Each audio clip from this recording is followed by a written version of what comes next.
Women wrestlers aren't getting paid? Why do you do a job? Here is your win. You do any job, And fail is to fucking get paid! of the week. Nick, your win of the week? My win of the week, Bound for Glory as a whole, but specifically the fact that TNA seems to be building Storm's Revolution as a main event level storyline. The fact that it capped off what TNA has advertised as its biggest event of the year says a lot about what they're willing to do with this. And TNA has shown that they can have really compelling storylines that are nowhere near a title. Storm was a good example of this when he was facing off against Bobby Roode after Roode screwed him for the title. Eventually it stopped becoming about getting the title back, and it became about what Ambrose versus Rollins is right now, is Storm getting his hands on Roode.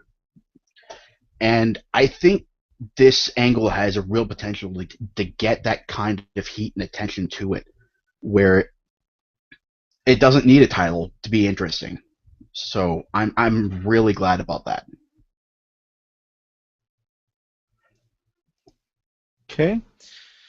My win of the week is the X Division Championship match. I thought that was just a phenomenal match, and you know I think overall it really made the pay-per-view for me. You know, while I don't necessarily like everything that happened after that match, I did like that match a whole lot. I don't know, for some reason that was the best memory this week for me, as far as just how low key Kaz and Samoa Joe worked together. It was just fantastic. So it's definitely my win. From the live chat, we've got Japanese wrestling crowds, EC3 and James Storm.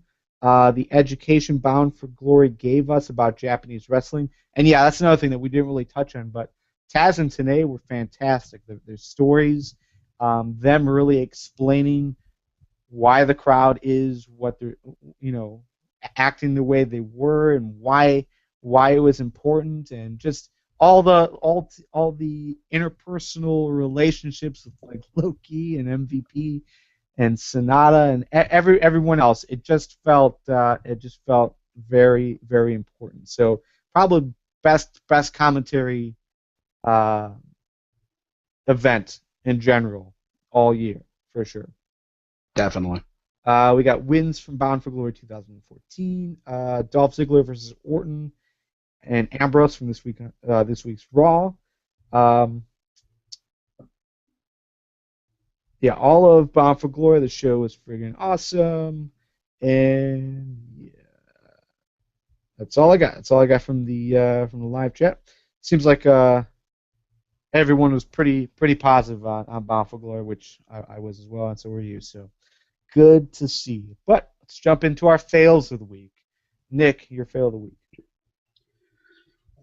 My fail is the general malaise that seems to be surrounding the WWE right now, and it's incredibly indicative of creative and the fact that they don't seem to have a handle or a direction moving forward. And a lot of that is beyond their control, what with all the injuries, but then you have what's going on with the mid-card titles. How we're getting Cena and Orton again for the 16th time this year. The fact that no one else seems to be getting elevated to the main event except for the guys that have already been in there for a year or 2 years. Like, aside from Cena versus Orton, we're getting Ambrose versus Rollins. And on the one hand, that's great because they put on an entertaining product. But on the other hand, they've been there for basically since they debuted as part of the Shield. In one form or another, they've been there. So we're even with the holes in their roster right now, the WWE isn't doing anything that we can see in the short term to build themselves back up and get people interested in what's going on, to try and turn public opinion around. yeah, you've got NXT going on, but the WWE treats that as almost a separate entity. So, and anything that goes on there probably won't do anything to affect the flagship programming in anything but the long term. So 6 months or a year from now, maybe we'll see something, but right now, that doesn't help anything. So I'm starting to feel the same way about the WWE as I felt when they were just screwing Daniel Bryan over and over and over again. And that got to the point where I just stopped watching because I did not care about what was going on in the company. And I don't like that I'm starting to feel that way again. So I really hope things turn around, but right now that is a huge fail for me. Right on. All right, my fail is the inability for wrestling news sites to be both professional and credible. It's a shame that everyone calls themselves insiders but won't put in the actual time or money to be one. We flock to sites like PW Insider and the Wrestling Observer and call them credible sources when at the end of the day they both have a really low percentage of success. It's a shame that sites like Wrestling News Source, and no offense to our friends who may or may not still be working with them, can make money by just copying and pasting the same stories from these two sites.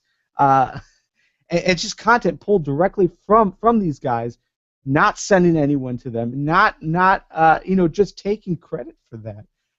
It's a shame that they call themselves insiders and news sources when they don't actually do their own homework, and they don't take the time or money to actually become that. If you went to Wrestling News Source, again, no offense to our friends that may or may not still work there, but if you went to Wrestling News Source homepage this week, for the last week, their featured story was the debunked rumor of TNA offering CM Punk a contract for a full week. just take that in. For a full week, they had a fake story as their featured piece. The other real shame is that sites like that, WrestleZone, PW Torch, and all the rest they're just a big pyramid scheme. You've got a ton of quality writers and contributors who are writing for free with the hopes of getting noticed. When at the end of the day, none of those writers will ever get paid. None of those writers will ever get noticed. They drive traffic to the site so that one guy at the top can fill his PayPal account and be seen as the credible source. It's a shame. This is the industry we work in. It just sickens me that you've got so many fake rumors and people are just saying it's gospel and are treated like they are insider sources when they're wrong a majority of the time. Damn straight.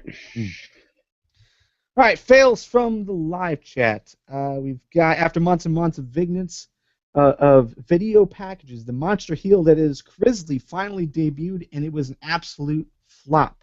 The way WWE is now, it's why I haven't watched it for weeks. It's from the Brads. Cena rapping on WWE 2K15 soundtrack.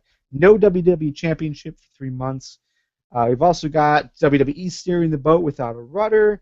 WWE still not knowing how to build new talent, and the firing of Justin Roberts. That's something we didn't talk about either, but that is an amazing story as well. Yeah, what the fuck is that? The only explanation I can see for this is that WWE is trying to thin out its audience the same way it is its roster and its front office. Like, Willie Mack was cut the same day, and for those that aren't familiar, he's an indie wrestler with some following from PWG and other West Coast promotions, and he got cut before he even started in developmental. And that's one thing. It's a real shame, and it's a terrible mistake, I think, on their part. But that's one thing. Justin Roberts lived and breathed the WWE. That was his dream job, and people love that guy. And then you cut him. I don't understand the rationale behind that. And he was good. He was great at his job.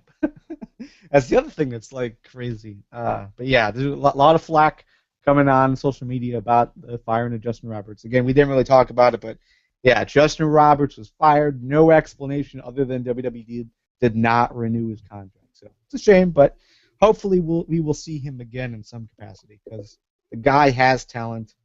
Yeah, and he's well liked by fans. So yeah. MTW Podcast.